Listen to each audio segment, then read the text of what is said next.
The film begins in New York, where our main character, Charlie, is a police officer. He's always been passionate about helping others. Growing up, he became a patrolman to solve problems for ordinary people. He helped the blind cross roads, helped pregnant women deliver babies, donated his meager salary to poor neighborhoods, and risked his life to catch thieves. After duty, he also taught baseball to children.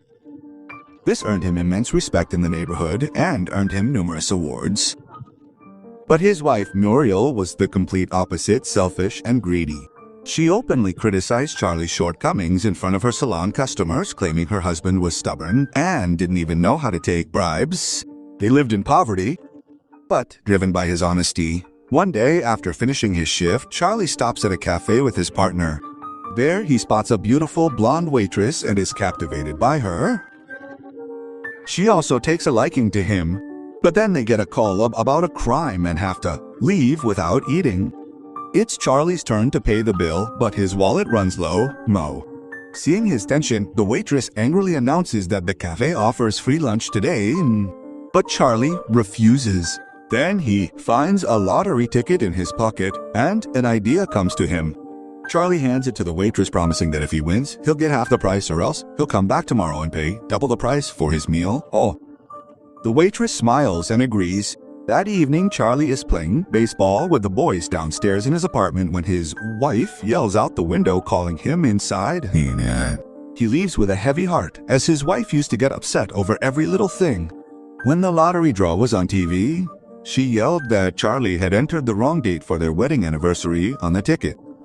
But the next moment, the exact numbers on the ticket are announced. They've won the jackpot. His wife goes crazy with joy. Even after the other winner's shares were deducted, he was still set to receive a whopping $4 million. This money was enough to change his old life. His wife immediately began dreaming of buying expensive things and silicone breast surgery. But Charlie remembered the promise he had made that afternoon. At first, he hesitated. But fighting his hesitation, he told his wife that half the money would have to be given to the waitress. Hearing this, his wife's anger reached the sky. She knew Charlie was a man of his word and would definitely do this. His mood completely soured, and he flatly refused to give $1 million to a stranger. Seeing Charlie so distraught, his wife Muriel began feigning love and forced him to lie to the witness, saying he hadn't won the lottery. At that moment, Charlie was deeply trapped and was breaking down inside. By the next day, he stood outside the restaurant, wondering whether to listen to his conscience or put his wife's happiness first. Her partner had noticed her confusion and only repented to do what was right, but he didn't clarify what was right and what was wrong. Finally, Charlie put $1 in an envelope and, feeling heavy-hearted and nervous, went inside the restaurant. Before he could say anything, the waitress spoke up, apologizing for her rude behavior yesterday, saying it had been the worst day of her life. CZ. Just then, the cafe manager interrupted, cutting her off from the conversation. He explained that she had been fined $9 for yesterday's unpaid bill and ordered a coffee. Charlie stepped forward and gifted her a small box containing a chain for her glasses. The waitress's name was Yvonne, who had come to New York after college with dreams of becoming an actress. But despite years of hard work, she had become just a mere waitress. On top of that, her lousy husband had run off with all their money and had also racked up a $2,000 debt on her credit card. She was completely penniless. She didn't even have enough money to file for divorce. Seeing this small gift from Charlie, Yvonne's face lit up and her mood improved a bit. Then Charlie once again left the decision in her hands, asking whether she wanted double the money for tomorrow's lunch or half the lottery prize or half. Yvonne thought, how could a girl with such bad luck win the lottery? Yvonne jokingly chose the lottery prize, unaware that Charlie had actually won. When Charlie told her they had won $4 million, Yvonne initially couldn't believe it and thought he was joking. But when Charlie repeated the same thing seriously, she screamed with joy and began celebrating this stroke of luck. She hugged everyone in the cafe and, in a fit of excitement, announced that all lunches were free. He even distributed ice cream to every customer while the cafe owner was writing down every detail in his diary, worried that his freeloading might bankrupt his restaurant. Seeing Yvonne so happy, Charlie felt relieved that he hadn't lied and kept his conscience alive. His partner, standing outside, nodded approvingly, knowing full well that no matter how upset Charlie was, he would ultimately choose the right path. But when Charlie's wife learned of this, she began firing at Charlie like a machine gun. Wali-san. Even while they were traveling by bus to the award ceremony, she continued to nag and harass Charlie non-stop the entire way. Fortunately, Charlie had already thought of a way to handle the situation. Knowing his wife's ostentatious nature, he came up with the idea of going on stage at the ceremony and announcing the $1 million gift to Yvonne. This would create an image of her in the media as a very kind woman, and she would be invited to major shows. Muriel quickly calculated the benefits. If she publicly displayed this generosity, her salon's business would rocket. Seeing the benefits, she immediately agreed. On the day of the prize distribution, Charlie, his wife, and Yvonne all took the stage. His wife, acting like a good angel, handed Yvonne a check for $1 million. This moment instantly went viral on the internet, and overnight, the three received immense public sympathy and praise. From then on, their lives changed completely. One day, as Muriel left the store after buying an expensive mitt, an animal rights activist threw red paint on her shoe. Yvonne, on the other hand, did the exact opposite. Upon receiving the money, she first paid off all her fugitive husband's debts. Soon after, she bought the old restaurant where she had been a waitress, and now she owns and works there. In return for Charlie's kindness, she set up a charity table in his name at the restaurant, serving free hot meals to the homeless. She had found peace in her life, returning home without any show of ostentation, buying whatever she wanted. But then suddenly her phone rang. It was her cheating husband who had found out about Yvonne's lottery win. He brazenly showed up at her house, demanding $500 immediately. He threatened that if Yvonne didn't pay him, he would take up residence in her house and not move. Because they weren't legally divorced yet, Yvonne couldn't even call the police. Helpless, she packed up her belongings and fled to escape her parasitic husband. Meanwhile, while on duty, Charlie and her partner got into a serious trouble. When they arrived at a Korean store, they discovered a robbery in progress. Charlie immediately sensed this but didn't show it. He devised a plan to approach the robbers from the back door. He managed to kill 2 of them, but in the ensuing scuffle, he was shot in his left shoulder, forcing him to retire early from police service. The next day, the media reported that the lottery-winning brave cop had defeated the robbers. Charlie became a hero overnight, and the mayor himself awarded him a medal. However, while accepting the medal, Charlie said something that left his wife distraught. He announced that he would donate $0 to a fund to help the families of fallen policemen. This news came as a severe shock to his wife, who considered money to be God. But she couldn't force Charlie to take back his words in front of the media. So to prevent the remaining money from being wasted, she began renovating the house more. To remind Charlie of his place, she even had his favorite sofa thrown out of the house without his consent. Muriel flatly refused, saying, "You could have asked me, but why should I? You're the one who loves to give everything away for free." That very evening, his wife forced Charlie to go to a party on a luxury yacht hosted by a lottery company. In the midst of the lavish cocktail party, a white-bearded old man was boasting about the huge profits he had made in a year by investing in the stock market. Muriel immediately saw money in it, and she went and sat down next to him. She listened intently to everything the old man said, taking out pen and paper and taking notes. Charlie had no interest in these schemes to get rich, so he quietly went for a date walk alone. Then his eyes suddenly fell on Yvonne, dressed in a red dress, who was arguing with a taxi driver outside. True to his nature, Charlie got off the boat to help her and resolve the situation. But in the process, the boat suddenly broke away and drifted away, leaving them both stranded on the shore. Charlie's wife had no idea her husband wasn't on the ship. Yvonne immediately regretted missing Charlie's party, party, but Charlie felt a strange sense of relief. He never liked such parties anyway, and in the life of the rich, his wife would have felt more free without him. So they decided to let things be as they were. They went to a restaurant and enjoyed dinner together. At that very moment, a grand romantic wedding was taking place nearby. The joyous atmosphere warmed both of them. Yvonne explained that her husband had once loved her very much, giving her flowers, taking her out for walks, and treating her to dinner at restaurants. But over time, he had become a notorious liar and a deceiver. Their 3-year marriage was completely ruined by one lie after another. Hearing this, Charlie also began to reminisce about the old times he had spent with his wife. They had known each other since high school and were each other's first loves. That pure and strong attachment had led them to marry as adults. Suddenly, music began to play, and Yvonne invited Charlie to dance. As they danced, they felt a strange connection between them. But both knew their limits and knew they were only momentary companions in each other's lives. Therefore, having a good friendship was a significant thing for them. Charlie kept telling himself that his relationship with his wife would return to normal after some time. But at that very moment, his wife was engrossed in conversation with the rich old man at the party, as if blinded by the glitter of money.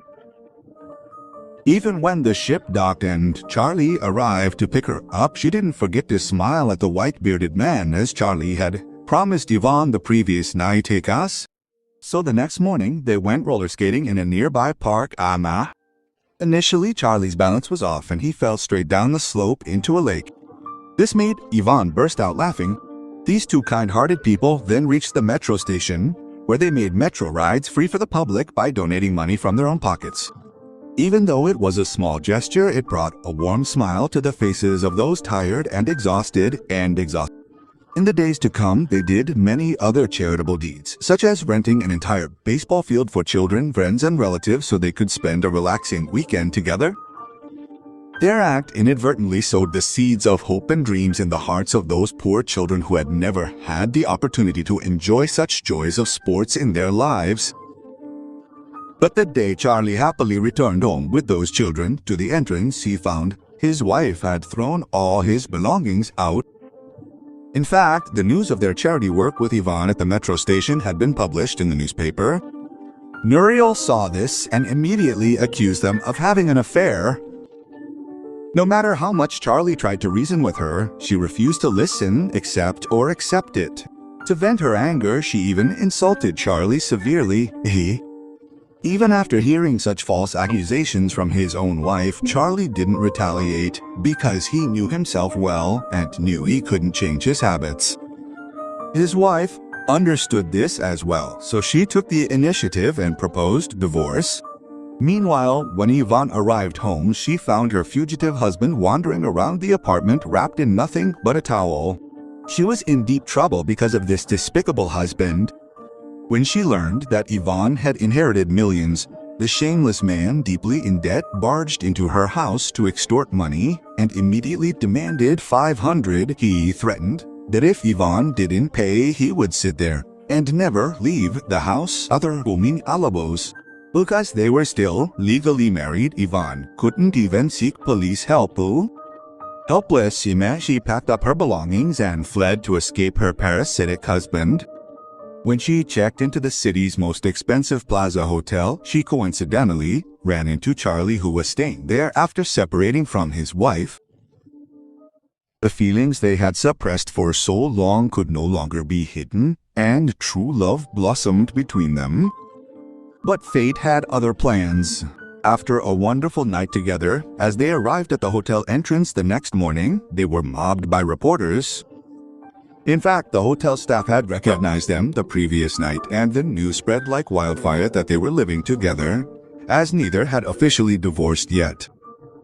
So the media immediately labeled them cheating lovers. When Charlie's wife saw this news, she devised a dirty game plan to take advantage of this public opinion. When it came to signing the divorce agreement in court, her first condition was that she would have exclusive rights to all the lottery money. Charlie, considering their years of marriage, quietly agreed. But his wife's greed didn't stop there. She demanded that Ivan also return the $2 million she had received and threatened to file a lawsuit if she didn't. Charlie felt his wife was overstepping her bounds. He angrily stepped forward and grabbed her hand during the argument. Unfortunately, this move backfired on Charlie. His wife falsely accused him of physical assault and battery. The court's decision was clear, and they lost the case. Because the case had attracted everyone's attention from the beginning, reporters blocked the exit as soon as the court proceedings were over. Ivan couldn't handle the intense pressure and quickly left to avoid the media's sharp questions. Charlie called out to her from behind, but she didn't look back, unwilling to hear harsh words from the reporters. Charlie, too, couldn't bear to see Ivan's true love being tarnished. Ivan, who had only recently become famous as the lottery girl, had now become the victim of a massive scandal. For the first time in her life, Charlie had witnessed the city's cold and selfish side. The fury of society and the media was about to engulf them both. Worried about Ivan, Charlie often went to her house at midnight, but she wasn't there. That day, Charlie returned, disappointed. He sat lost in thought for a long time on the subway. Then suddenly his heart told him to go to that old familiar restaurant. As Charlie opened the door and went inside, he saw Ivan sitting there quietly, alone in the moonlight. Seeing her after so many days brought Charlie back to life. He missed her terribly. But Ivan's heart was filled with regret. She thought that if she hadn't come into Charlie's life, Charlie would be living a life of luxury with his wife and those $4 million. But in Charlie's eyes, those $4 million were nothing compared to Ivan's true love for him. Ivan had never loved him so passionately before, nor had anyone chosen him so strongly. So, knowing Charlie's true feelings, she resolved to cherish this relationship forever. Furthermore, they decided to leave this selfish city and go somewhere unknown and start a new life. But then, a knock on the restaurant door suddenly interrupted their reverie. Outside, a homeless man stood, asking for hot food as usual. Without a second thought, Charlie and Ivan immediately invited him inside. After feeding him a hearty meal, they stood aside, embracing each other.